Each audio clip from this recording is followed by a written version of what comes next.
Hi guys, I am Tara with House of Tortured Souls, and I kind of wanted to go over my first impressions with the Netflix series that just came out about Ted Bundy, and also about the trailer that came out, teaser trailer, about Ted Bundy, the extremely wicked, shockingly evil, and vile, which I have to read because I forget the name of it every time it comes out. And the Netflix series they just released on the 24th, so a couple days ago. And that one is actually called Ted Bundy, Confessions with a Killer. So I actually binge watched this pretty much all today, and I really liked it. As you can see, I've got a bunch of horror stuff, so I'm a big fan of, kind of the weird and macabre stuff. And the nice thing about this is that I think that I know a lot about serial killers. I don't always found them fascinating. Obviously, I'm wearing a shirt with it on there. So it was nice to see a series take it even a step further from that. So everybody knows about the Beetle. Everybody knows that, he was a serial killer and he was charismatic and, kind of the usual stuff. But I think the nice thing about the series was that it did dive in a little bit more with a few of his victims, which was cool. It kind of gave them a chance to talk. And what I kind of want to do is go through the episodes. So there's 4 episodes. They're each about an hour long, give or take. And the one downfall I will say about the series is that it doesn't really do everything in chronological order. And I kind of like that because it gives me, a timeline of like where everything started. And this one didn't exactly do that. It kind of hopped around back and forth. And before I get any further, this is actually based off of a book that I was looking in my bookshelf the other day, and I realized that I already own it. So if anybody needs a book to read or wants a little bit more information after you've watched the series, I highly recommend it. It is a good book. I've owned this book for probably 15 years, I don't know, whenever it came out. I had a very big paper in college that I did about serial killers. And I kind of dived into that whole life. So around our house, we have a lot of different serial killer type stuff. I've got a lot of books on it. We've got coasters, with Ted's face on it. So we're kind of really interested in that kind of stuff. My friend Melissa actually sent me a Christmas card with Ted Bundy on it. So it's kind of a different world of the horror genre, and it's cool to see so many people kind of get into it because of Netflix, so that's nice to see. The horror genre is certainly getting bigger with these types of films and with Bird Box coming out and all of the stuff that's a little bit more readily available to everybody. So I really like that. And anyway, so let's go back and kind of talk about the series a little bit. Like I said, I watched the first episode last night. I was really tired, so by the time I got to the second one, I didn't exactly really follow what was going on. And it was a little bit more difficult to follow because it wasn't in chronological order. They did some of the stuff towards the end of the series. It was more chronological, but at the beginning, it was really hopping around back and forth. They did dive into his relationship with his mom, and a lot of his pre-murder spree type stuff. But yeah, it was a little bit hard to follow, at least at the beginning. Once I think you got through, about partway through the second episode, it kind of went more into the, okay, now this happened, now this happened, now this happened. But the beginning, it kind of skipped around a little bit. And it was a little bit hard to follow because it was every couple minutes a new year is coming up. And you're just like, okay, wait, was this in the 70s? Where are we going? So it was a little bit harder to follow for me personally. But sound off below and let me know if you guys have differing opinions. I did make notes while I was reading this because it is 4 different installments.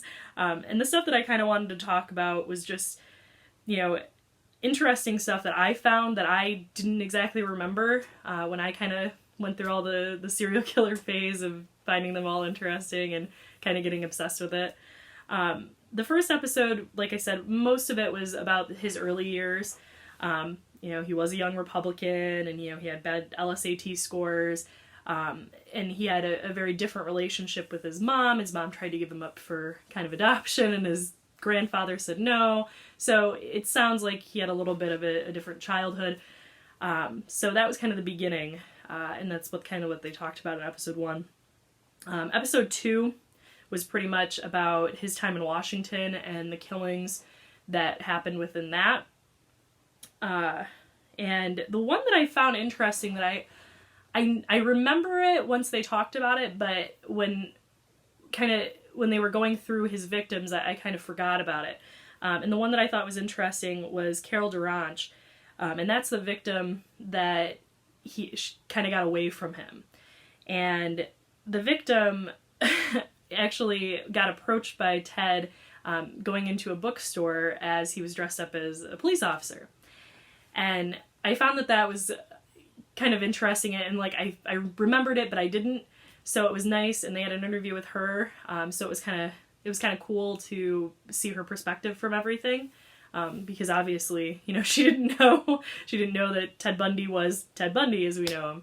So it's kind of interesting to see, and it kind of brings that dynamic of police officers. You grew to respect them. So when Ted kind of took that, I think he knew that, and that was probably the reason why he went after her. And then, she got away, and that was a big deal because obviously, she went to testify against him later.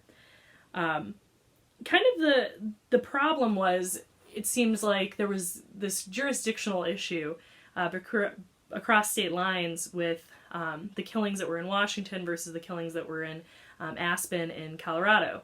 And it seems like, and you hear that with all of these different stories from, years ago in the 70s and 80s, and all of these different serial killers that, went across state lines. It seemed like law enforcement didn't want to work together, and maybe if they did, it wouldn't have gone as long. So it was interesting to see that, how law enforcement kind of screwed up.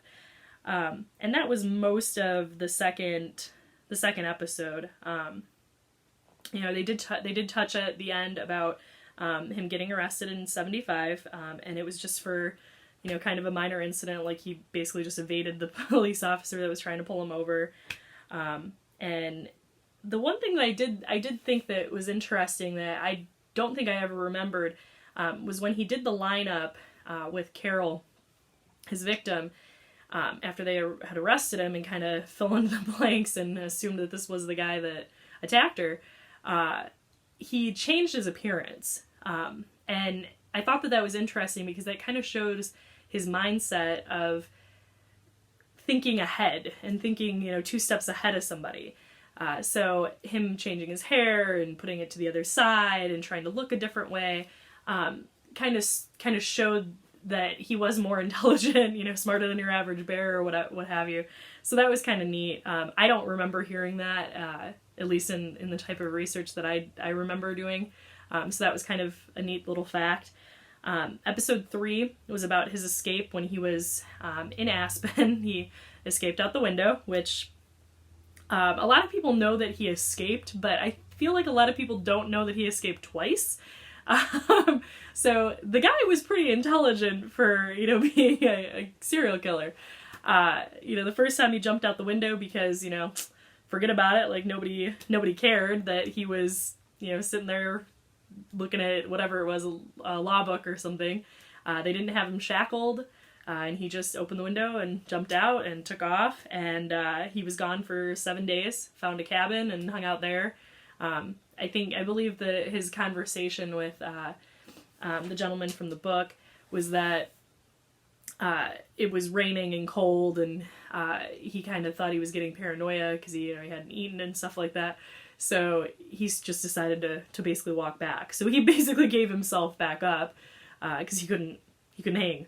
So I thought that was kind of interesting that, again, nobody could find him.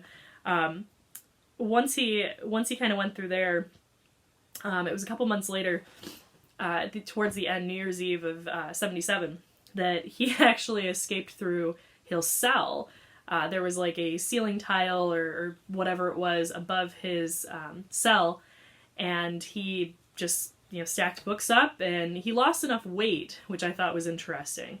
So when I was talking about the fact that he was kind of 2 steps ahead of everybody, he really was.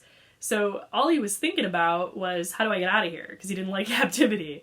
So he devised the plan of, well, I'll just lose weight and I can fit through this, ceiling thing. I mean, you have to hand it to the guy, like, who really would have thought of that? So he, climbed through, and, he was gone for, I wrote it down, like 70 days or something ridiculous. Yeah, 46 days. And it's so crazy that he could be gone for that long. And when he escaped that time, he actually escaped and made it all the way to Florida. And that's kind of where he did his, like, last ditch efforts of, murders and such. And it was interesting to see kind of how he did it. He jumped on a bus, and then jumped on a plane, and then jumped on, another bus and a train and this and that. The one fun fact that I thought was actually pretty interesting, I'm from Michigan, and that's where we are right now. Bundy actually made a stop in Ann Arbor, Michigan, which is like 20 minutes north of us. And he escaped, during his escape, and he went to Ann Arbor to watch the Rose Bowl. And because his alma mater, Washington State, was playing Ann Arbor, and U of M, University of Michigan. And I guess he got into a little scuffle or whatever at the bar because he was kind of, bantering these U of M fans. So I thought that was kind of interesting, I guess, to me. Kind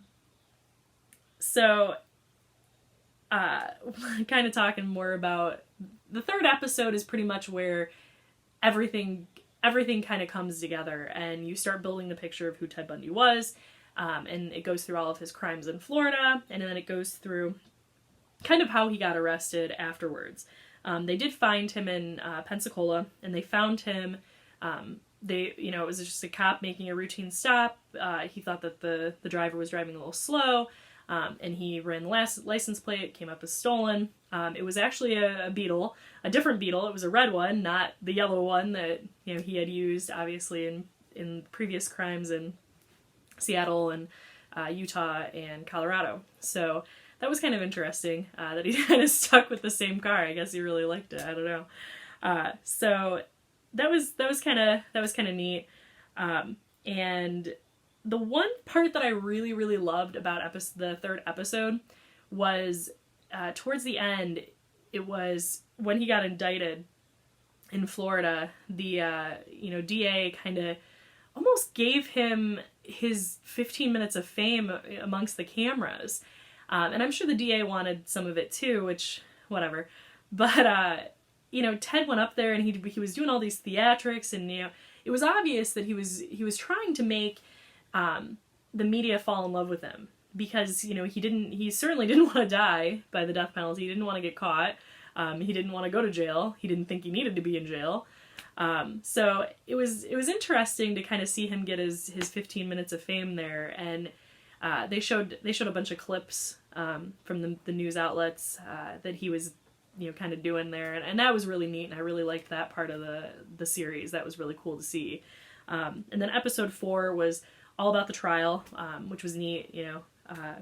Kind of his weird motions that he would do. He actually made a motion for change in menu to what he was eating in jail.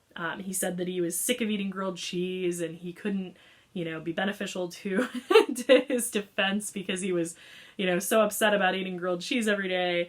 And it was just crazy. Like he did all of these, weird things to, just kind of see how far he could push the judge, see how far what he could get away with. And it was pretty interesting to see.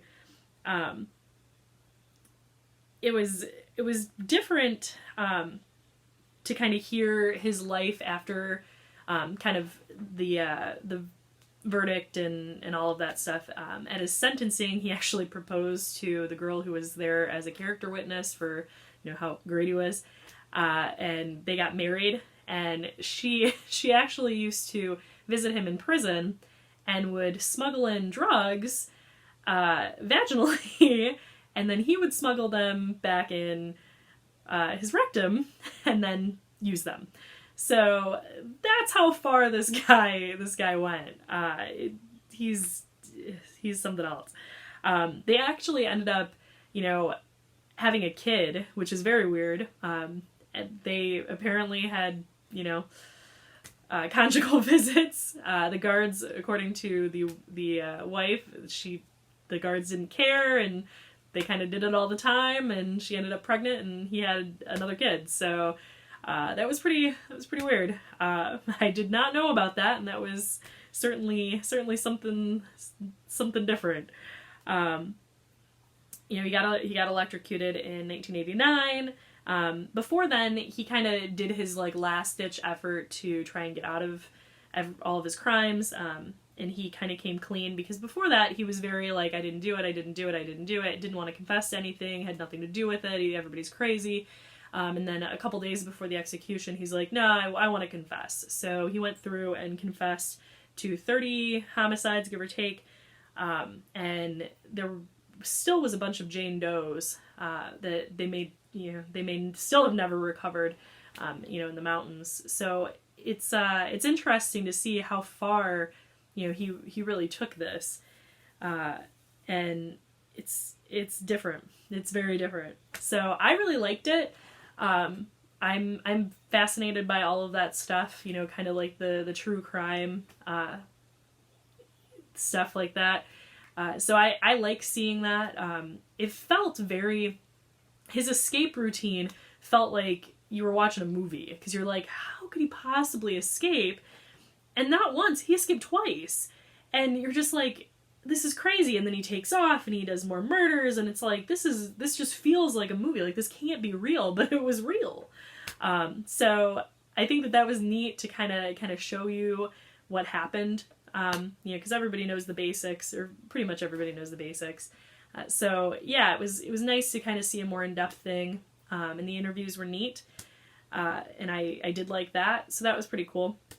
And the other thing that I kind of wanted to talk about, so I'm guessing, and I'm just saying guessing, but an educated guess, that Netflix kind of pushed to get this released because there is a new film that I'm sure you guys have seen floating around, House of Tortured Souls, or on my Facebook page, with the Zac Efron movie where he is playing Ted Bundy, called Extremely Wicked, Shockingly Evil, and Vile. And that's actually what the judge at Ted Bundy's trial used to describe Bundy after the verdict was read.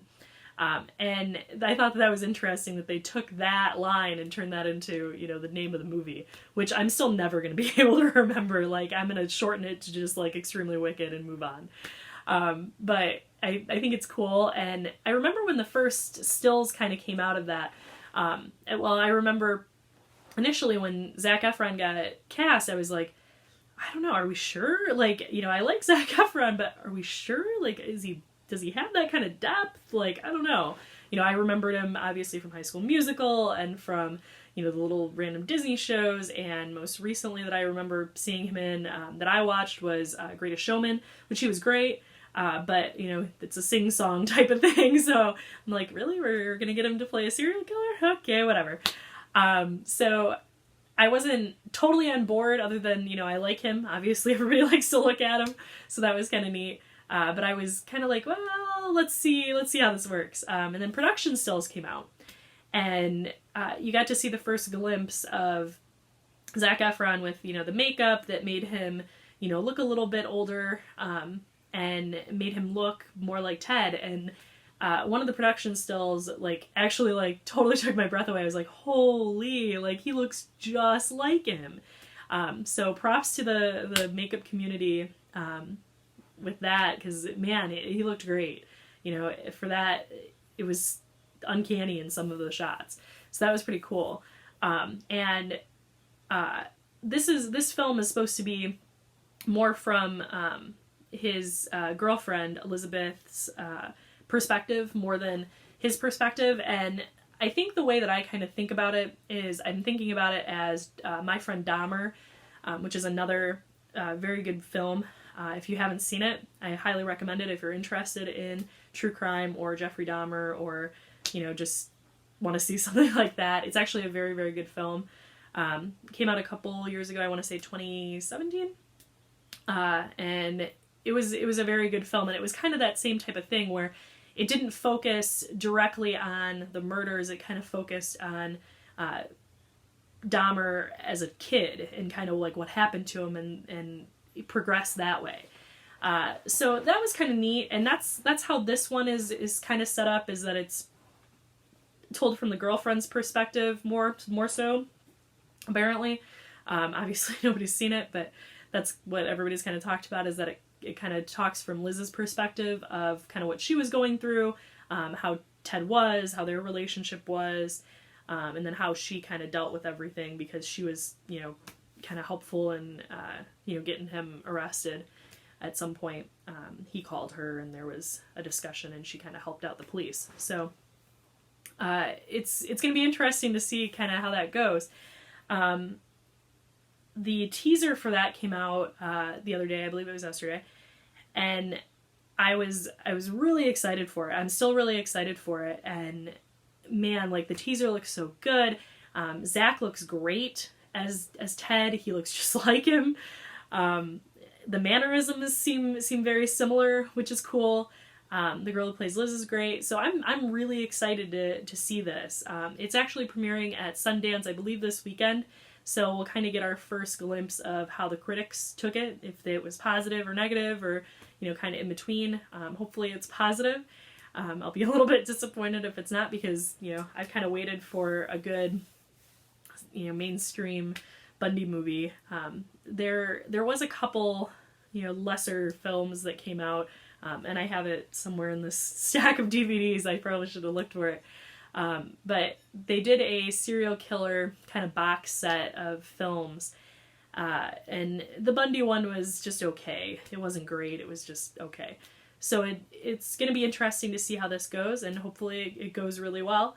And I'm very, very excited about it. So I read a little bit about people's first impressions of the teaser trailer for this film that came out.